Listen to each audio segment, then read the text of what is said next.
Voilà, s'il vous plaît. Approche, approche, approche, approche, approche, approche. Voilà, s'il vous plaît, suivez au table, s'il vous plaît. S'il vous plaît, toi, Aziz, assois-toi correctement. On va expliquer, s'il vous plaît. Voilà, suivez au tableau. Tiens-toi bien. Voilà, tiens-toi bien. Suivez au tableau. C'est notre leçon, la leçon dernière. On va essayer d'expliquer. Donc aujourd'hui, on a une nouvelle forme ou un nouveau type de subordonné. Hein, mais subordonné de quoi? Subordonné de concession, ça veut dire de position. Ça veut dire une subordonnée qui établit quoi? Une idée d'opposition. Voilà. Opposé. Opposition, ça veut dire qu'il y a des choses qui... Voilà. Voilà. Donc c'est ça la subordonnée. La fois dernière, ou la leçon précédente, nous avons vu ce qu'on appelle la subordonnée de temps, c'est-à-dire une subordonnée qui introduit l'idée ou la notion de temps. Voilà, le temps. Voilà, elle répond aux questions quand, depuis quand, ainsi de suite. Donc ça indique les circonstances. Donc les circonstances de quoi? Circonstances de l'antériorité ou de postériorité ou de simultanéité. Et ça c'est dans la leçon précédente qui est la subordonnée de temps. Donc aujourd'hui nous avons ce qu'on appelle la subordonnée de concession ou d'opposition. Donc la subordonnée d'opposition, bien sûr, elle est toujours introduite par la conjonction d'opposition ou la conjonction de concession qui est quoique, malgré que, ainsi de suite. Donc dans ce cas, je peux exprimer ou dire autrement qu'il s'agit de quoi? Qu'il s'agit de relations logiques d'opposition. Nous avons déjà abordé le correcteur logique. Correcteur logique. Voilà, correcteur logique. Mais ici, correcteur logique d'opposition. Mais sauf que ici, on n'a pas employé les adverbes ou l'action adverbiale ou les prépositions qui mettent l'opposition. Ici, uniquement, nous avons les conjonctions de subordination qui établissent l'idée d'opposition. C'est-à-dire, nous avons une phrase qui est contraire à une autre phrase. Grâce à quoi? Grâce à la présence. Voilà, grâce à la présence de conjonction, d'opposition, de concession. Maintenant, je reviens à vous lire la définition. Donc, pour définition, la subordonnée, bien sûr, subordonnée, c'est ce que ça veut dire? C'est une phrase qui dépend, qui vient après. La subordonnée de concession, entre parenthèses, disent parfois d'opposition. L'idée de la concession indique quoi? Indique la contradiction. Voilà, la contradiction. D'opposition indique, le mot indiqué veut dire montrer du doigt. Voilà, indique ce qui aurait pu s'opposer à la réalisation. De quoi? Réalisation du fait ou de l'action exprimée dans la principale. Vous voyez, ça on va le voir quand je vous donnerai des exemples. Vous allez comprendre. Dans la principale, c'est-à-dire le verbe qui existe dans la proposition principale. Dans la proposition principale. Donc l'idée d'opposition est toujours introduite par quoi? Par la présence de la conjonction. La conjonction exprime toujours qu'il y a une opposition. Opposition à quoi? Opposition à la proposition principale, bien sûr.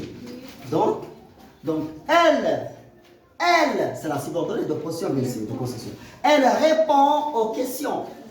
Quel genre de questions? En dépit de quoi? Ça veut dire malgré quoi? En dépit de quoi? Malgré quoi? Donc tu vas répondre, bien sûr. Malgré quoi? Donc pour répondre à cette question, je dois automatiquement exprimer une subordonnée qui exprime la concession ou l'opposition. Regardez l'exemple tiré. Exemple. Bien que c'est une conjonction, c'est une conjonction de concession, ça veut dire malgré. Malgré, bien que veut dire malgré. Entre parenthèses en arabe, alors c'est ça. Bien qu'il fût parti en retard. Regardez ici la conjugaison de temps ici. Bien qu'il fût. Le verbe parti. Le verbe parti c'est conjugué à quel temps? Qui peut le montrer?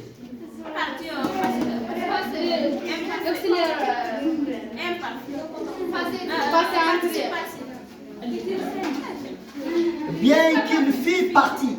Bien qu'une fille partie en retard. Fille partie, plus que parfait, très bien. C'est le plus que parfait. Donc, quel mode? Subjonctif du plus que parfait. Pourquoi? Parce que nous avons ici un chapeau.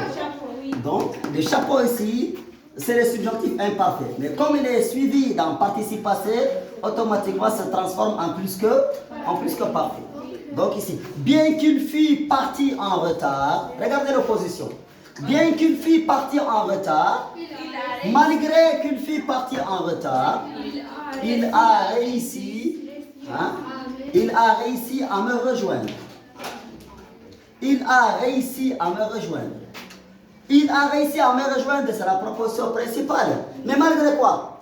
Il a réussi à me rejoindre. Malgré quoi? En dépit de quoi? Donc, bien qu'une fille partie, donc nous avons deux phrases qui sont, deux idées qui sont opposées. Vous voyez?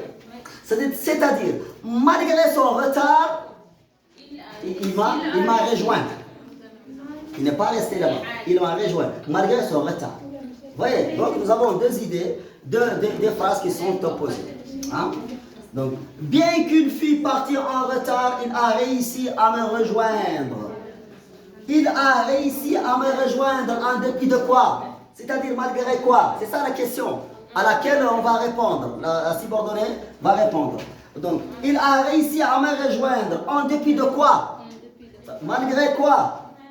Bien que quoi? Donc, voilà, voyez, voici la réponse. Bien qu'une fille partie en retard, c'est ça la réponse. C'est subordonnée introduite par... Hein? Donc, dès que la conjonction commence, là, ça veut dire quoi? Ça veut dire une subordonnée. Une subordonnée, c'est ça la marque de la subordonnée. La marque de la subordonnée, c'est quoi? C'est la présence d'une conjonction. Vous voyez? Donc, bien qu'une fille partie en retard, virgule. C'est une proposition subordonnée, hein, conjonctive. Proposition 1, oui, c'est une phrase, proposition. Proposition veut dire quoi? Veut dire une partie de la phrase complexe. Une proposition, c'est une partie de la phrase complexe. Vous voyez? Voilà, c'est ça, on appelle proposition. Subordonnée, pourquoi subordonnée? Parce qu'elle est complète. Elle dépend de la proposition principale. Voilà. Elle dépend de la proposition principale. Conjonctive. Pourquoi on dit conjonctive? Introduite par la conjonction, bien que, donc elle est conjonctive. Liée, reliée, voilà, conjonctive. Complément, parce que ça complète. Voilà, ça complète. Hein? Complément de concession de quoi? Ça veut dire complément d'opposition, de contradiction. Ça introduit la contradiction. De quoi? De quelle phrase? La proposition principale. Il a réussi à me rejoindre. Vous voyez? Donc c'est ça l'explication ou la réponse à la phrase il a réussi à me rejoindre en dépit de quoi? C'est juste une explication. Voilà. Maintenant, passons. Deuxième partie, c'est diverses formes. Là, c'est une définition. Tout ce que nous venons de présenter, c'est une définition. C'est là que je commence. Maintenant, nous avons le contenu, hein, qui est diverses formes. Forme de quoi? Forme de conjonction. Toutes les conjonctions expriment la même idée. C'est la contradiction de l'opposition. Vous voyez? Même sens. Nous avons ici, cette partie, vous avez les conjonctions. Cette partie, les modes, est-ce que indicatif, subjonctif, conditionnel. Et cette partie, les exemples tirés qui clarifient la place ou la présence de conjonction. Nous avons quoique, bien que, voilà, quoique, bien que introduise toujours un subjonctif. Quoi que je vous dise, quand je dis quoi que je vous dise, vous n'écoutez pas. Hein? Malgré que je vous dis quelque chose, hein, vous n'écoutez pas. Voyez? Donc, quoi que je vous dise, hein? Ou bien, quoi que tu regardes, tu ne comprends rien. Voyez? Quoi que tu regardes, c'est ça. Donc, bien que ça introduit toujours le subjonctif, hein? Quand je dis bien qu'il fasse chaud, nous venons à l'école. bien qu'il fasse chaud, hein, ou bien qu'il pleuve, nous sortons. C'est-à-dire, bien qu'il pleuve, le verbe pleuvoir au subjonctif. Pleuvoir, la pluie tombe. Bien qu'il pleuve, nous sortons. Vous voyez? Donc c'est toujours, nous avons toujours hein, le subjonctif introduit par hein, la conjonction quoique, bien que. Donc, quoique, bien que. Nous avons, elle était généreuse. Elle était généreuse, c'est la proposition principale. Malgré quoi? Elle était généreuse. Généreuse, c'est quelqu'un qui donne de l'argent. Quelqu'un qui est attentionné, quelqu'un qui est très gentil, il donne toujours de l'argent. Hein? Il est généreux. C'est le contraire de quoi? Avare. Avare, c'est quelqu'un qui garde toujours son nom. Non, je ne vais pas donner. Voilà, je recommence.